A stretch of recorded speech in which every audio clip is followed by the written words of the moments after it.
In this video, we are going to talk about the demodulation of AM signals. And the first statement that we are going to start with is keep in mind that we can always use the coherent or synchronous demodulators to demodulate AM signals. The same demodulators that we used with the double sideband suppressed carrier, coherent or synchronous, that are perfectly synchronized with the phase and frequency of the received carrier, we can use them here and they will work well. However, this doesn't make sense because we actually invented the AM in order to avoid using synchronous or coherent demodulators and in order to be able to use the simple and cheap detector, which is the envelope detector. But keep in mind that we can use them. If we use them, they will work, okay? But this doesn't make sense. So what we are going to talk about here is using non-coherent demodulators. And we have two circuits for non-coherent demodulators. One of them is called the rectifier demodulator, and the other one is called the envelope detector. And the funny thing here is that these two circuits, they are exactly conceptually the same circuit. They are actually one circuit, but here the communications people, they divided them into two different circuits, or they consider them as two different circuits. But as we'll see, that these two circuits are exactly the same. They have exactly the same concept, and even practically speaking, they have the same components exactly. But anyways, we'll follow the textbook notations. We are going to consider them as two different circuits. The first circuit is the rectifier. The rectifier, it looks like this. Basically, you receive a signal which is the AM signal, A plus M of t cosine, A plus M of t multiplied by cosine omega ct. This is what you receive. And then you want what in the demodulator? You want to obtain M of t. You want to obtain the signal M of t, right? So what they do is the circuit, basically, it has again one diode, one resistor, and then they use a low pass filter with bandwidth B hertz, or 2 pi d radian per second. And then there is an extension of the circuit that we'll talk about later. But for now, you receive a signal. This is the AM signal, A plus M of t cosine, and what you want at the output is M of t. So now this is the circuit. How does it work? Again, similar to the modulator. Similar to the modulator that we explained in the previous video. In the positive half cycle, the diode is going to operate, it's going to be a short circuit, the signal will pass. The signal will pass. So in the positive half cycle,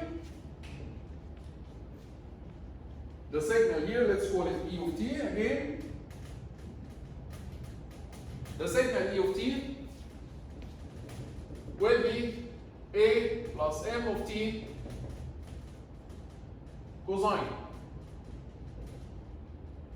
In the negative half cycle, the diode will be off and the signal E of t will be 0. So this is basically equivalent to multiplying the signal A plus M of t cosine omega ct by a periodic square wave 1, 0, 1, 0. Because for half of the period it will be multiplied by 1, for the other half it will be multiplied by 0. So E of t can be written as A plus M of t cosine omega ct multiplied by a periodic signal 1, 0, 1, 0, which we obtained its Fourier series before to be again half plus 2 over pi cosine omega ct plus, or actually minus 2 over 3 pi cosine 3 omega ct, and so on, right? And so on. So this is the Fourier series of the periodic signal. This is our AM signal. If you multiply them, it will give you the effective signal that will appear across the resistance here. Now, let's focus on two terms. Let's focus on two terms. When we multiply cosine times cosine,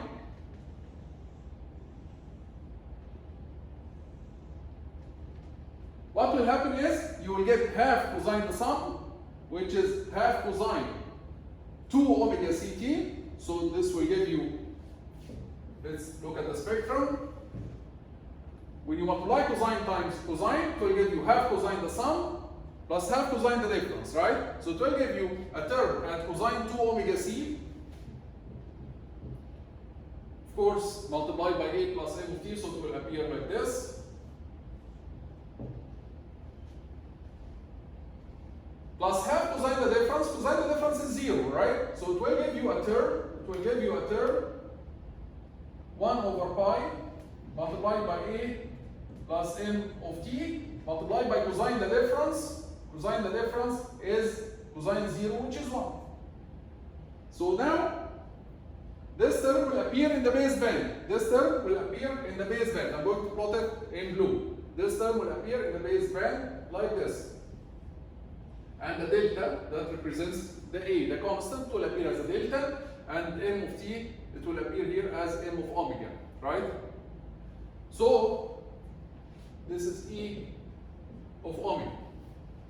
So this is the delta.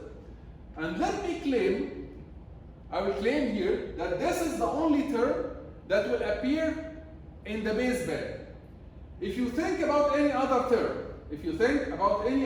term, so let me put this term using that. If you think about any other term, any other multiplicative term, for example, if you multiply the constant times the cosine, it will give you a term that appears at omega c. It will give you a term that appears at omega c. Constant times cosine times a plus m of t will give you a term that is shifted around omega c. If you multiply cosine times cosine 3 omega ct, it will give you half cosine the sum, which is 4 omega c, so it will appear around 4 omega c. Half cosine the difference, which is 2 omega c, so it will appear again around 2 omega c. All other terms will be high frequency terms, either omega c, 2 omega c, 3 omega c, 4 omega c, and you can try by yourself. This is the only base band term that will appear. So if you install a low pass filter, with B hertz, so if you have here a low pass filter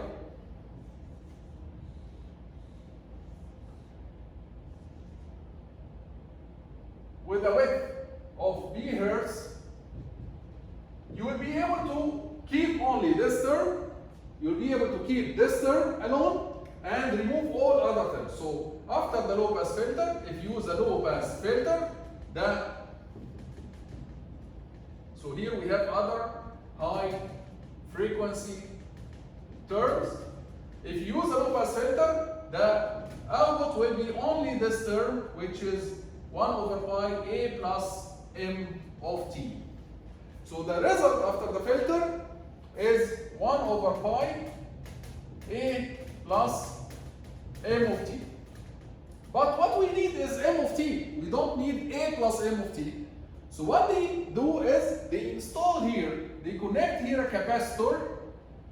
This capacitor, it's called DC blocker. DC blocker.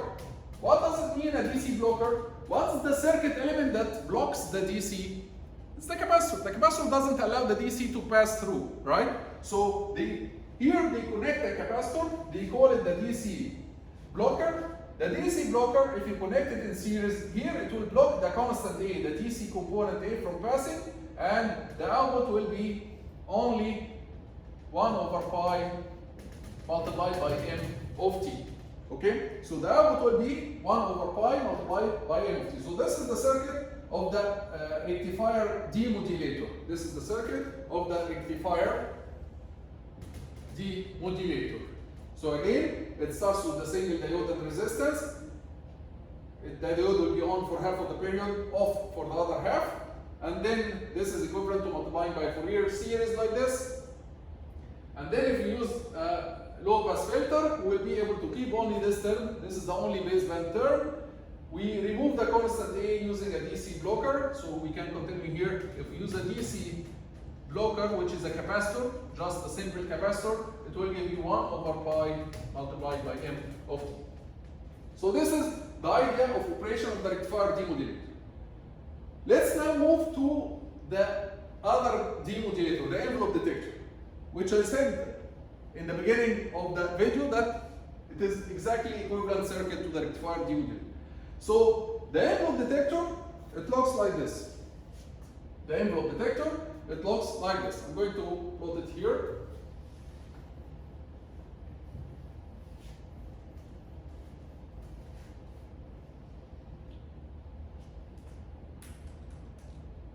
Basically, the envelope detector, you receive your signal, which is the AM signal, A plus M of t multiplied by cosine. Then you again pass it through a diode, capacitor, resistor, and then there will be a simple extension here, a very simple extension here, okay, that we'll discuss soon. This is what we call the envelope detector. Do you see any difference between these two circuits? Those who studied the electronics 1, even the first course of electronics, they will realize that this circuit is exactly the same as this circuit. Because what is the filter here? The low pass filter is actually a capacitor. The low pass filter that you install here, it's actually a capacitor. So this capacitor parallel with the resistor is equivalent to a low pass filter parallel with the resistor, right? So this circuit is exactly the same as this circuit. Eventually, it's a half-wave rectifier with RC load. So these two circuits are exactly the same. However, like the textbook author, he decided, or the communication people in general, they consider them to be two different circuits. So we are going to talk about this circuit from a different perspective now. We are going to explain how it works from a different perspective. So from the same perspective of electronics that we studied in electronics before, and you can review that in the same YouTube channel. You will find the course EE203 on electronics 1, and there are some videos where I explain the half-wave rectifier with RC load. So basically, let's consider a signal. This is the envelope, and this is the other reflected envelope, and the carrier is in between. The carrier is in between. I'm going to plot it like wide a little bit so that the explanation is clear. So this is for example, this is the carrier. This is our AM signal. So imagine that in the beginning we switch on the circuit or the demodulator. You receive this signal. This is the received signal. This is phi AM of t. When you switch on the demodulator, what will happen is, when the signal is positive, when the received signal is positive, the diode will be on, the capacitor is going to charge. So the capacitor in the beginning is going to charge up to here. And then once the capacitor reaches, the voltage of the capacitor reaches this point, and the voltage of the input starts to be lower than the voltage of the capacitor. If the voltage of the input is lower than the voltage of the capacitor, then the diode will be off. And when the diode is off, the capacitor will do what? The capacitor is going to discharge through the resistance. The capacitor is going to discharge through the resistance. Until you reach this point. At this point, the input voltage, the AM signal, is going to be higher than the capacitor voltage. So the diode will be on and the capacitor is going to charge again. And then starting from here, it's going to discharge. Starting from here, it's not going to charge, it's going to discharge. Starting from this point, it's going to charge a little bit until the input voltage is lower then the voltage of the capacitor, then the capacitor is going to discharge, and then charge again, discharge, and then charge again, discharge, charge, and so on. So this is the same idea of the half-wave rectifier with RC load. You will find that the voltage of the capacitor approximately tracks the envelope of the signal, approximately, with some ripples. We call these changes, we call them the discharging and charging, discharging and charging, we call them ripples. So we find that the voltage of the capacitor, which I plotted in blue here, the capacitor voltage, it tracks the envelope of the signal. And that's why they call it the envelope detector. And after you take the capacitor voltage, the voltage here, which is the capacitor voltage, which is the envelope of the signal, the envelope of the signal is basically A plus M of T. You can use later, you can use a DC blocker. You can use a DC blocker in order to remove the constant A, and you get M of T or M of T multiplied by constant. The constant doesn't matter, but you can here extend the circuit by connecting a DC blocker, okay, and another resistance in order to remove the constant. However, here, as a design engineer, we know that when the capacitor charges and discharges, there is something called time constant, right? There is time constant for charging and discharging of the capacitor. This time constant, if you remember, we used to call it tau, and tau equals RC, right? Tau equals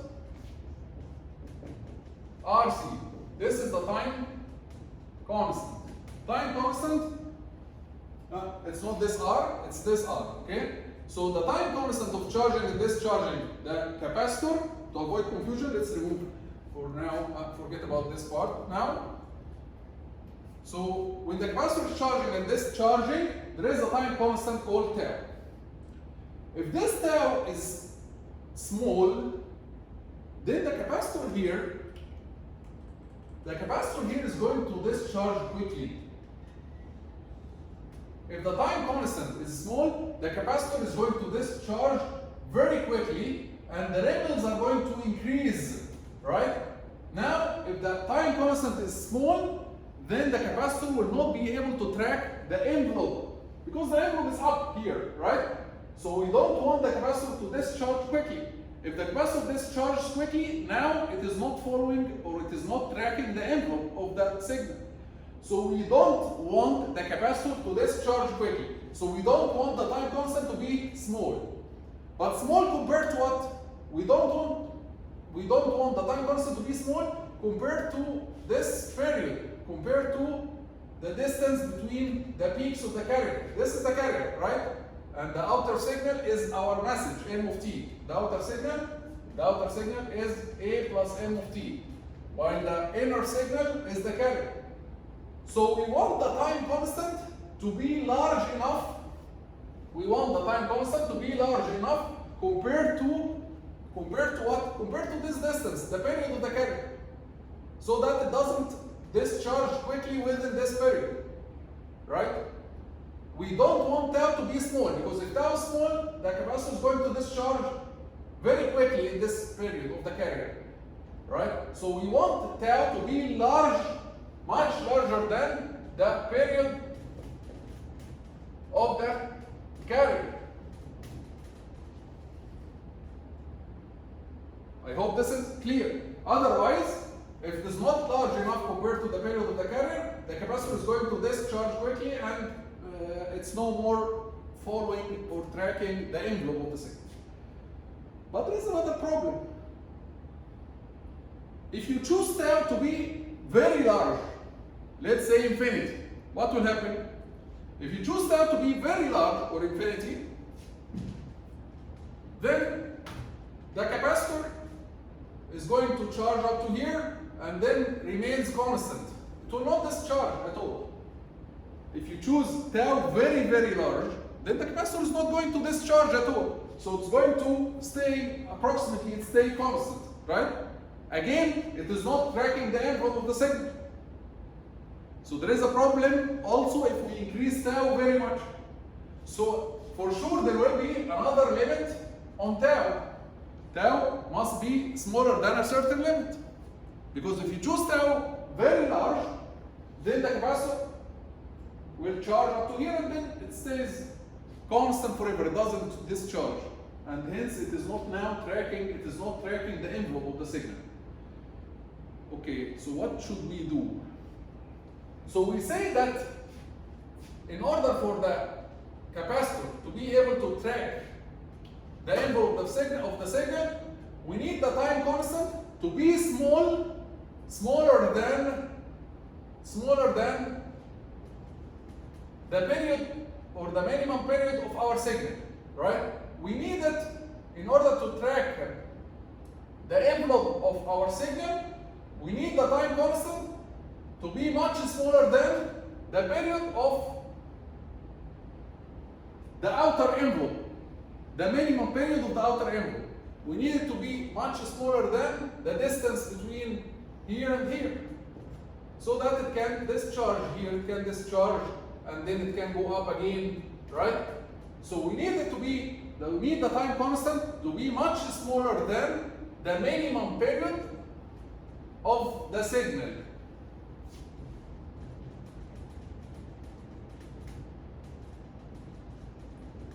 Of the signal m of t. Why again?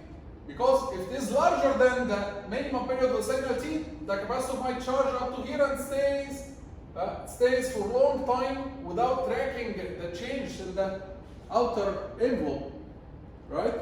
In order to track the change in the outer envelope, the time constant must be smaller than the minimum period of the outer envelope. Much smaller than the minimum period of the outer envelope in order to be able to track the outer envelope. Otherwise, if consider the other case, if tau is very large, then compared to the period or the minimum period of the outer envelope, then the capacitor will remain approximately constant and it will lose track of the outer envelope. So the time constant must be much smaller than the minimum period of the outer envelope, and the outer envelope is the signal m of t, right? So we have two constraints on tau. Again, I'm going to repeat them. We need tau to be much larger than the period of the carrier, this period. Why? Because if it is smaller than, always consider the other case. If it is smaller than the period of the carrier, then the capacitor is going to discharge quickly here and lose track of the signal. So it has to be much larger than the period of the carrier. And it has to be much smaller than the minimum period of the outer envelope. Much smaller than the minimum period of the outer envelope. Because if it is larger than the minimum period of the outer envelope, the capacitor may remain constant without discharging and it will lose track of this part, right? So tau must be, as an engineer, when you design such a circuit, you have to choose R and C to satisfy that it is much larger than the period of the carrier and much smaller than the minimum period of the outer envelope, which is the signal m of t. So tau, we write it in another way. The period of the carrier is 1 over the frequency of the carrier, and you can write it as approximately 1 over the angular frequency. I know that there is a factor of 2 pi here, but when you use much larger than this factor of 2 pi doesn't matter, right? So it's 1 over the frequency. You can write it 1 over fc or 1 over omega c. What about the other constraint? It must be much smaller than the minimum period of the signal. What's the minimum period of the signal? We know that the period is 1 over the frequency. Let's say it's 2 pi over the frequency. Don't worry about the 2 pi. 1 over the frequency. The minimum period comes from the maximum frequency, right? So if you want to the minimum period of the envelope, it will be, or it can be calculated from the maximum frequency. So we say that What's the maximum frequency of our signal? We usually consider the maximum frequency of our signal to be b hertz or 2 pi b radian per second. So it has to be much smaller than 1 over 2 pi b radian per second. The maximum frequency of our signal is 2 pi b radian per second. Okay? So we say that, of course, again, ignoring the factor 2 pi here, tau must be much smaller than 1 over 2 pi b radian per second and much greater than 1 over omega c. Greater than the period of the carrier, much smaller than the minimum period of the signal or the envelope. So this is design constraints that you should consider as an engineer when you design such a circuit in your senior project, in your work later. We'll stop here and see you next video.